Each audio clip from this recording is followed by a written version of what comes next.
Hello viewers, आप सभी लोगों का @स्टॉक मानिया चैनल में हार्दिक स्वागत है। कृपया चैनल को लाइक, शेयर एंड सब्सक्राइब करें और बेल आइकन जरूर प्रेस करें ताकि लेटेस्ट अपडेट आपको मिलते रहें। चलिए चलते हैं आज के टॉपिक पर।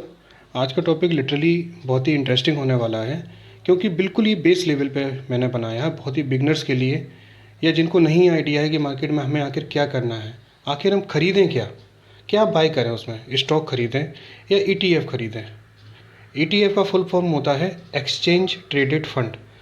जब भी हम मार्केट में निवेश करते हैं, मार्केट जब भी हमारा खुलता है, जब भी हम निवेश करना स्टार्ट करते हैं, तो हमारे दिमाग में सिर्फ एक ही चीज़ आती है कि हम कौन सा स्टॉक लें।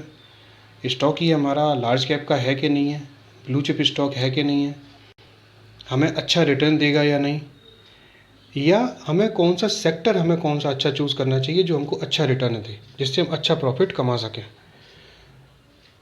ऑब्वियस सी बात है, हम वही चूज़ करते हैं। लेकिन अगर हम, इसलिए देखिए मैंने दो फ्लावर बना रखे हैं यहाँ पे, आप देख रहे हो, एक सिंगल फ्लावर, एक बुके है पूरा।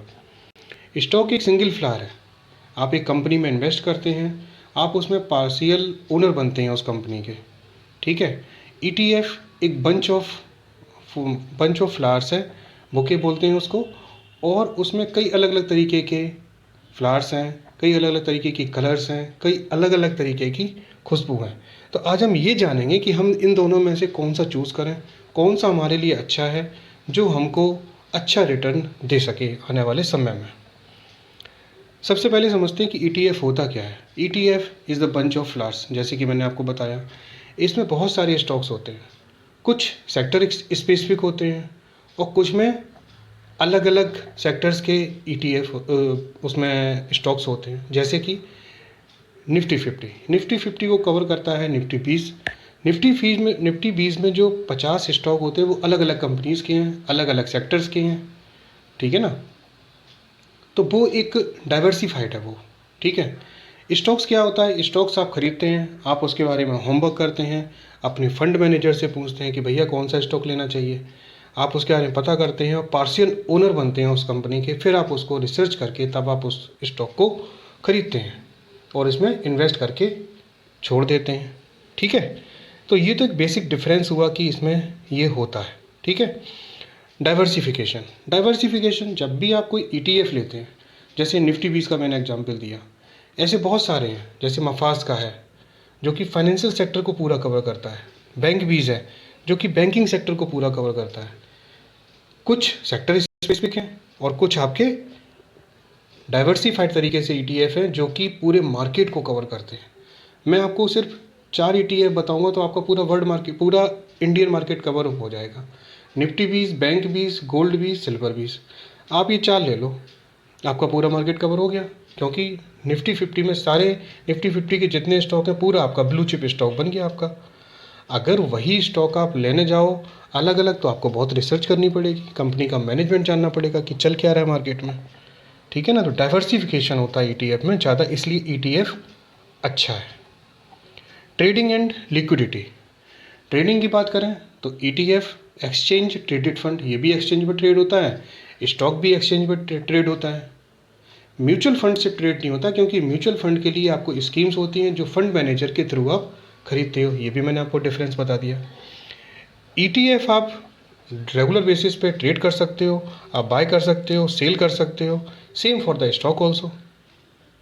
लिक्विडिटी की बात करें तो ETF में लिक्विडिटी ज़बरदस्त होती है, लाखों में नहीं करोड़ों में होती है, ठीक है। स्टॉक्स में लेकिन अलग अलग होती है, आपका ब्लू चिप स्टॉक है, हो सकता है अच्छी हो उसकी।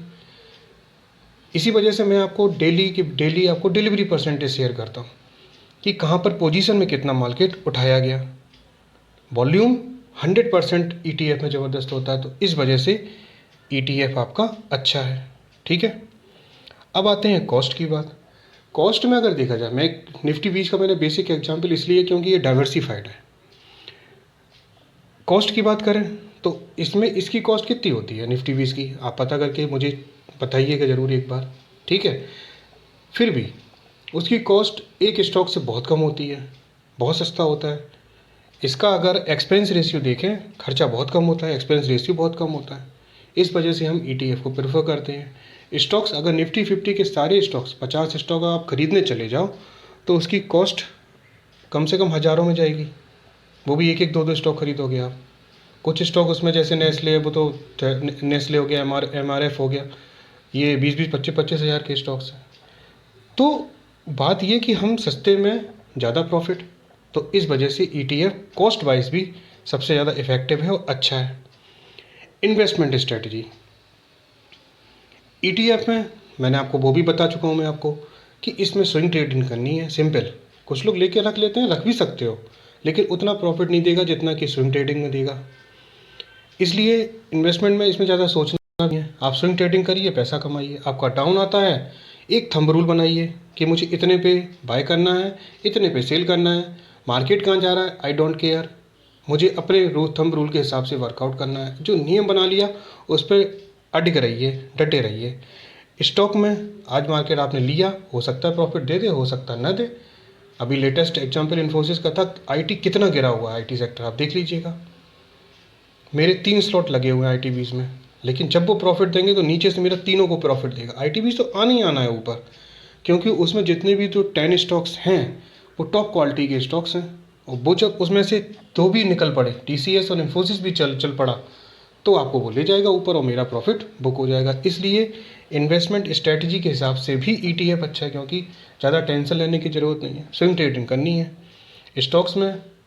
स्टॉक्स में आप कुछ भी कर सकते हो, ऑप्शन ट्रेडिंग कर सकते हो, इंट्राडे कर सकते हो, फ्यूचर ऑप्शन कर सकते हो, लॉन्ग टर्म के लिए रख सकते हो, शॉर्ट टर्म के लिए रख सकते हो, स्विंग ट्रेडिंग भी कर सकते हो, ठीक है ना।